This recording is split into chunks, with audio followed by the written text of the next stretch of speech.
7/2023 నాడు మధ్యాహ్నం ఈ భవంతుల చుట్టూతో ఉన్న ముళ్ళ కంచెల్ని పటాపంచలు చేస్తూ బద్దలు కొట్టి తెలంగాణ ప్రజలకు ఇందులో ప్రవేశం కల్పించడం జరిగింది.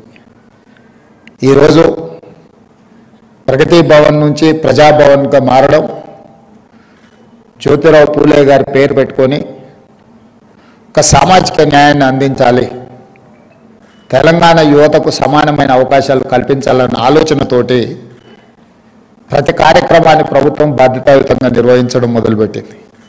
అందులో భాగంగానే జాతీయ స్థాయిలో నిర్వహించబడే పబ్లిక్ సర్వీస్ కమిషన్లో తెలంగాణ రాష్ట్రం నుంచి అత్యధికంగా విద్యార్థులు పాస్ అవ్వాలి, అందులో వాళ్ళు రాణించాలి అనేది మా ప్రభుత్వం యొక్క లక్ష్యం.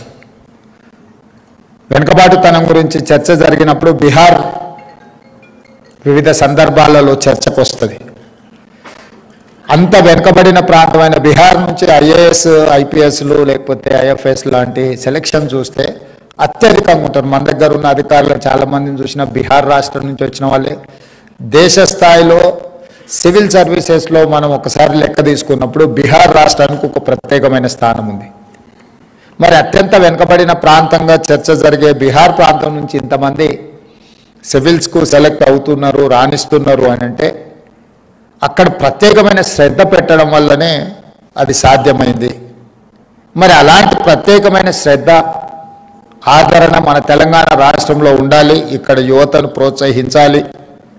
ఆ ప్రోత్సాహం నగదు రూపంలో కూడా ఉండాలి. భుజం తట్టడమే కాదు, అంతో ఇంతో ఆర్థికంగా సహాయాన్ని అందించాలని ఆలోచన చేసినప్పుడు ఉప ముఖ్యమంత్రి గారు మా సింగరేణి సంస్థ నుంచి మేము ముందుకు వస్తాం. సింగరేణి సంస్థ ద్వారా ప్రిలిమ్స్ క్లియర్ అయిన వాళ్లకు ₹1,00,000 ఇద్దాము. ఎందుకంటే కోచింగ్ సెంటర్లు హైదరాబాద్లో కాకుండా ఢిల్లీకి కూడా వెళ్ళాల్సి ఉంటుంది.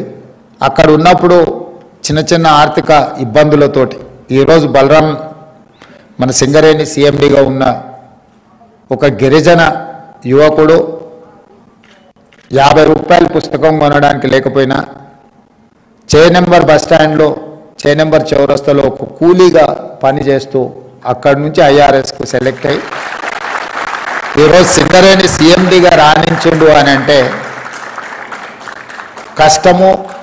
కష్టంతో పాటు కమిట్మెంట్ ఉండడం అనేది చాలా ముఖ్యం. ఆర్థిక పరిస్థితులు ₹2,000 కోచింగ్ సెంటర్ కట్టాలన్న కష్టమైన పరిస్థితులు. కాస్తో కూస్తో వెసులుబాటు దొరికితే చాలామంది ఆ విధంగా ఎంపికైన వాళ్ళు ఉన్నారు. అందుకే ఈరోజు ఆ చిన్న చిన్న దిగువ స్థాయిలో ఉపాధి హామీ కూలీకి వెళ్ళే వాళ్ళ పిల్లలు కూడా ఈరోజు సివిల్స్కు ప్రిపేర్ అయ్యే సందర్భంలో వాళ్ళు ఢిల్లీ లాంటి నగరాలకు వెళ్ళి ఉండడమే కష్టం, అందులో ఖర్చులు భరించాలంటే కూడా ఇబ్బంది అవుతుంది. కాబట్టి సింగరేణి సంస్థ నుంచి ఆర్థిక సహాయాన్ని అందించాలని మొదటి విడత ₹1,00,000 ఒక్కొక్కరికి. ₹1,00,000 సరిపోతాయంటే ఒకవేళ సరిపోకపోవచ్చు. కాకపోతే ఈ ప్రభుత్వము మాకు అండగా నిలబడ్డది, ప్రభుత్వం మమ్మల్ని ఆదుకుంటుంది అని ఒక మీలో ఆత్మవిశ్వాసాన్ని పెంచడం కోసం ఈ కార్యక్రమం చేపట్టడం జరిగింది. అక్కడి నుంచి మెయిన్స్కి ఎంపికైన వాళ్ళు కానీ మెయిన్స్ నుంచి ఈరోజు ఇంటర్వ్యూలోకి వెళ్తున్న వాళ్ళని కూడా ఒకసారి భుజం తట్టి మీ ఆత్మస్థైర్యాన్ని పెంచి ఢిల్లీకి వెళ్ళినప్పుడు చిన్న చిన్న ఆర్థికపరమైన ఇబ్బందులు మీకు కలగకుండా ఉండాలన్న ఆలోచనతోని ఈరోజు ఈ ₹1,00,000 నగదు